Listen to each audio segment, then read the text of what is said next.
आपला महाराष्ट्र.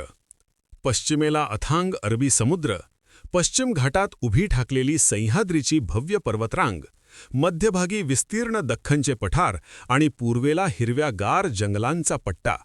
असा भौगोलिक विविधतेने नटलेला आपला हा समृद्ध प्रदेश.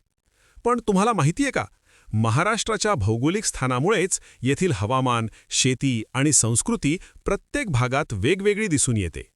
म्हणूनच MPSC प्रोफेसरच्या आजच्या या क्लासरूममध्ये आपण सखोलपणे समजून घेणार आहोत महाराष्ट्राचे स्थान व विस्तार, अगदी स्पर्धा परीक्षेच्या दृष्टिकोनातून. सर्वप्रथम आपण समजून घेऊया महाराष्ट्र राज्याची स्थापना.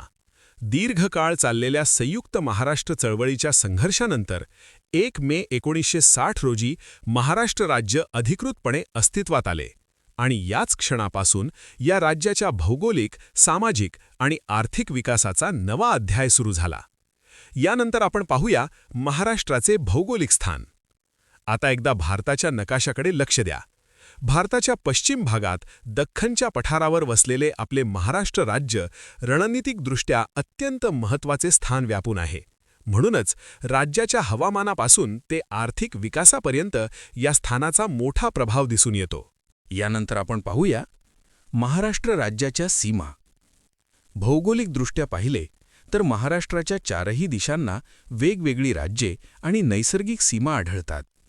उत्तरेला गुजरात व मध्य प्रदेश, पूर्वेला छत्तीसगड, दक्षिणेला कर्नाटक व तेलंगणा, तर पश्चिमेला अथांग अरबी समुद्र महाराष्ट्राची सीमा निश्चित करतो. म्हणूनच या सीमांमुळे राज्याच्या व्यापार, संस्कृती आणि वाहतूक व्यवस्थेवर लक्षणीय प्रभाव पडताना दिसतो. यानंतर आपण समजून घेऊया अक्षवृत्तीय विस्तार म्हणजे नेमके काय.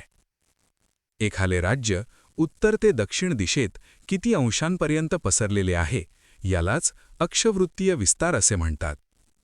भौगोलिकदृष्ट्या पाहिले तर महाराष्ट्र राज्य 15°44' उत्तर अक्षवृत्तापासून ते 22°6' उत्तर अक्षवृत्तापर्यंत विस्तारलेले आहे आणि याच विस्तारामुळे राज्यातील हवामान तसेच नैसर्गिक वैशिष्ट्यांमध्ये लक्षणीय विविधता दिसून येते. यानंतर आपण समजून घेऊया रेखावृत्तीय विस्तार म्हणजे नेमके काय. एखादे राज्य पूर्व ते पश्चिम दिशेत किती अंशांपर्यंत पसरलेले आहे यालाच रेखावृत्तीय विस्तार असे म्हणतात.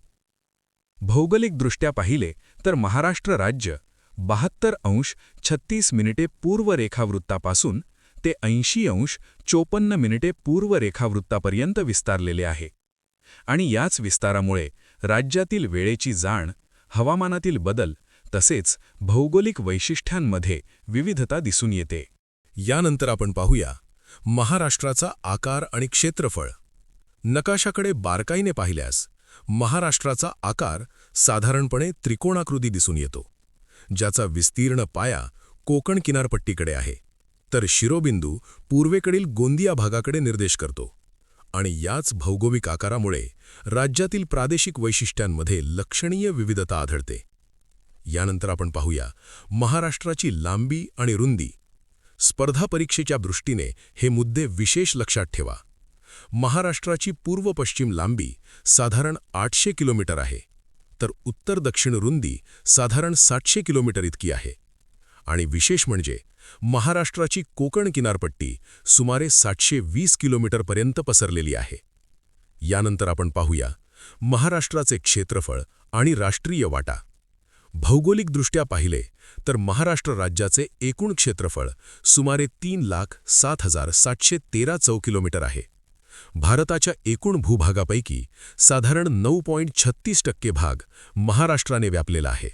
म्हणूनच क्षेत्रफळाच्या दृष्टीने राजस्थान आणि मध्य प्रदेश नंतर देशात महाराष्ट्राचा 3रा क्रमांक लागतो. हे विशेष लक्षात ठेवा. यानंतर आपण पाहूया महाराष्ट्राची प्रशासकीय मांडणी.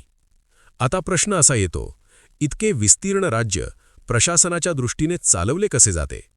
हे प्रशासकीय विभाग प्रामुख्याने महसूल प्रशासनासाठी तयार करण्यात आलेले आहेत.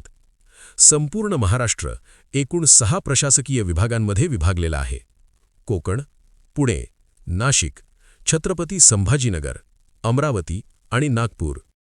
यानंतर आपण पाहूया महाराष्ट्रातील प्रादेशिक विभाग.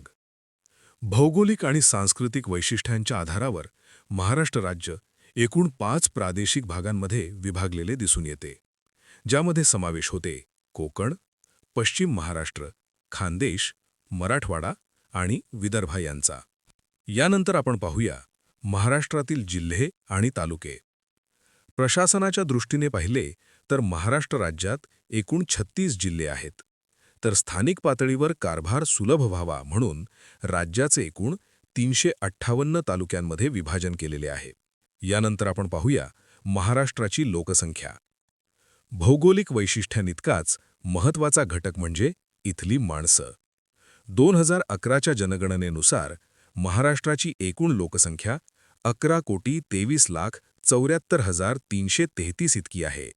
म्हणूनच उत्तर प्रदेशनंतर लोकसंख्येच्या दृष्टीने देशात महाराष्ट्राचा दुसरा क्रमांक लागतो, हे लक्षात ठेवा. तर अशा प्रकारे आपण आजच्या या लेक्चरमध्ये महाराष्ट्राचे स्थान व विस्तार हा अत्यंत महत्त्वाचा भौगोलिक घटक संपूर्णपणे समजून घेतला आहे.